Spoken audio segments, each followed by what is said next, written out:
Welcome back to Comics with Drew.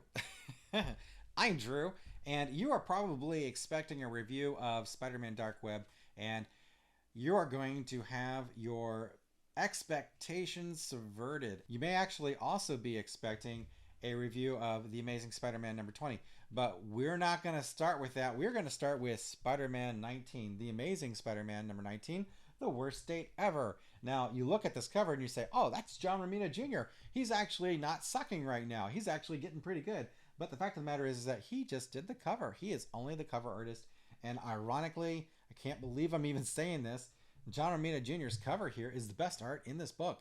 It's shocking. This book is by Joe Kelly and Terry and Rachel Dodson.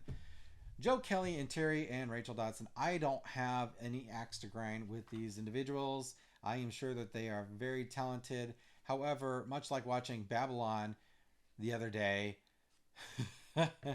great and talented people can make garbage, and this book is garbage. And it's garbage for a variety of reasons. It's hard to isolate exactly just what specifically pisses me off about the book. So I'm just going to kind of do a stream of consciousness complaint fest about this. First of all, I hate the fact that this cover is not in the book, because I hate any time that there's a cover that's not in the book. It just drives me up a wall. Don't put something on a cover if it's not in the book. That is lying to your customers. But maybe they need to lie to the customers of The Amazing Spider-Man, because this book really isn't about Spider-Man. This book is about Peter Parker being a dick and not being the person that we expect him to be. And, I don't expect that the writers are going to give us everything that Peter is that we expect him to, live up to as far as that's concerned. But, this is like, this isn't Peter Parker. This is an imbecile. And he's running around with Black Cat in this book, and he's fighting crime, and he's feeling cool, and he's making idiot comments like, hence my wordsmithery and chocolate bliss and garbage like that. Actually, no, it's not even chocolate bliss. What is it? This is cocoa bliss? Yeah, he says, shh, cocoa bliss.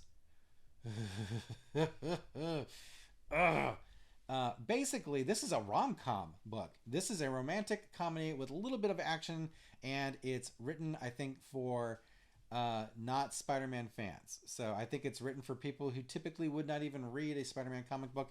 Maybe, future Hallmark Channel viewers might enjoy this book. But, it's wasting everybody's time.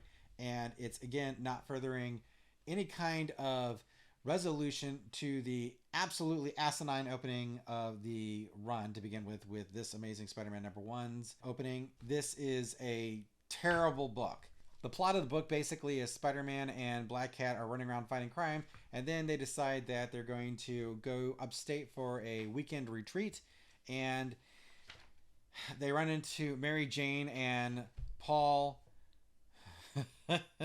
and because they use the same kind of Groupon coupon or something like that, and then while they're in the middle of having this stupid meet cute, these supervillains are fighting, and then Peter and Felicia jump into their costumes, and they go out to find out that it's actually a bunch of tech nerds who are paintballing with supervillain equipment, and it's White Rabbit, and she is selling the supervillain equipment to them, and then they have a bunch of useless BS dialogue, and then one of the guys gets killed at the end, the leader of this tech entrepreneur group.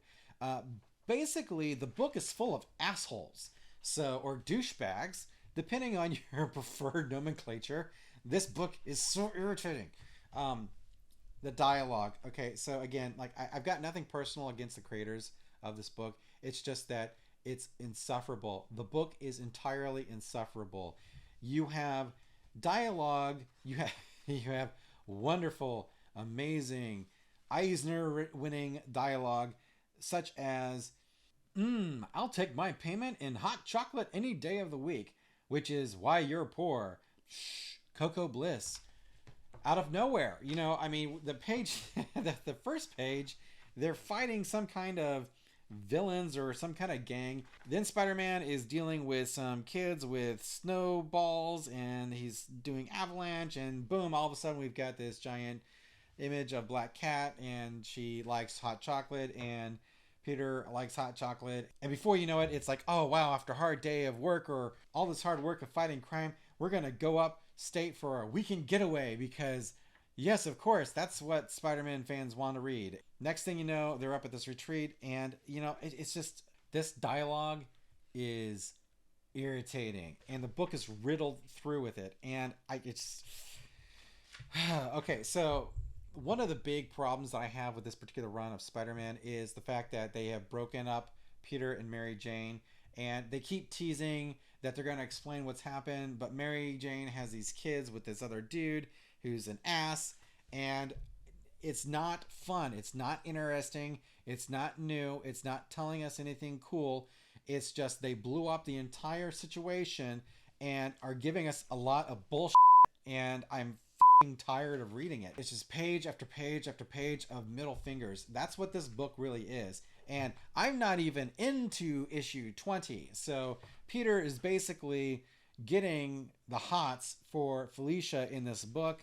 And then they fight White Rabbit, which, by the way, is one of the most irritating villains. And we've got a son of a bitch. We have an Elmer Fudd joke in this book. And I just... Again, I know that this review is not coherent, and it's because the book is incoherent, and consequently you're going to hear incoherent groupings of thoughts here. I'm just going to stream of consciousness this thing. I'm just going to give you a litany of things that I hate about this book. I hate the dialogue about this book. I hate the color about the book. The book is basically black, white, and beige. Color has actually been one of the bright spots in this run of Spider-Man, but, you don't really appreciate it until it's gone. You don't know what you've got till it's gone. And the Dodsons, while they are talented, they are talented artists. This, and I don't know, are they actually doing the color on this? So guest penciler and colorist Terry Dodson, guest inker Rachel Dodson. Okay, so the issue here is that the color just blends together. The way that the art is drawn, a lot of it is visually incoherent. It's very good draftsmanship, but the action is just difficult to follow. And I don't know if it's the writing or what, but when you have this dynamic art and then you have bland color, again, it's not that the color... This is so hard to nail down. It's not that the color is inherently bad. It just, I think, does not visually help you with what you're seeing. So again, when you look at the art in the other books, it's just terrible. Now the art, I think, goes well for kind of a breezy story, and I don't mind a breezy Spider-Man story. In fact, I kind of like comic books that are kind of like that. So, but this is just insipid. This is vapid. This entire book is a book written for imbeciles. It's full of sound and fury, signifying nothing, and it's just, I think it's written basically for preteen girls, the Twilight crowd. And, and there's nothing wrong with that, but the fact of the matter is that it's not what I expect in a Spider-Man comic book, and it's atonal, I think, and, I would say it's atonal. It should be atonal, but unfortunately it's not.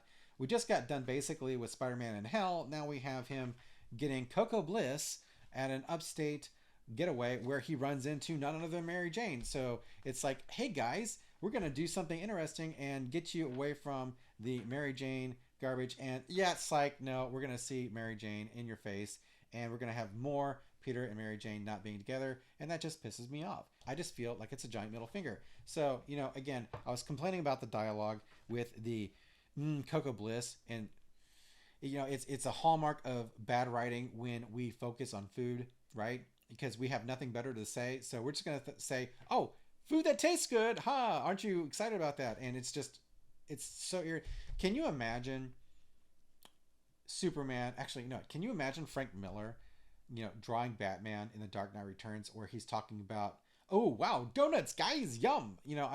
It's just stupid. It's just a gigantic waste of time.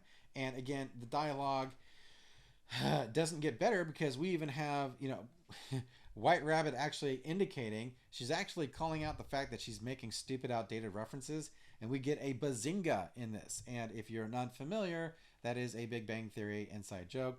We also have the fact that we've got we've got Yakov Smirnoff referenced here. I don't know what we're even doing. Honestly, I don't get it. And honestly, to tell you the truth, and I know this is a guest shot. I don't know how many issues this is going to go for, but it's going for at least 2, and they are trash. They are hot trash.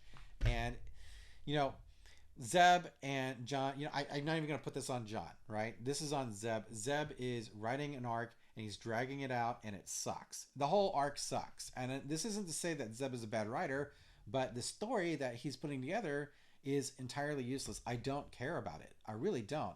And then when we're taking a break, we have the dark web garbage. And by the way, it was garbage. I keep saying I'm going to do a review for it, but it's a chore to even try to sit through it. It's that tedious. And so consequently, now we have this break, and the break is just terrible. It's just a terrible book. So, I've probably wasted enough of your time, but oh geez, there's nothing redeeming about this book. I'm trying. Hey, let's just go page by page. Let me see if I can find something that's good. No, no, no, no, no, no, no, no, no, no, no, no, no, no, no, no. Oh, free digital edition and Amazing Spider-Man Next number 20. It's a terrible book. It's a waste of time. If you bought this, I am sorry. I apologize. That's really it. There's nothing else I can say about that. So this book just sucks. I'm speechless. I really am. So stay tuned, because coming right up is my Amazing Spider-Man number 20 review. And you thought this review is bad? You think I don't like this book here?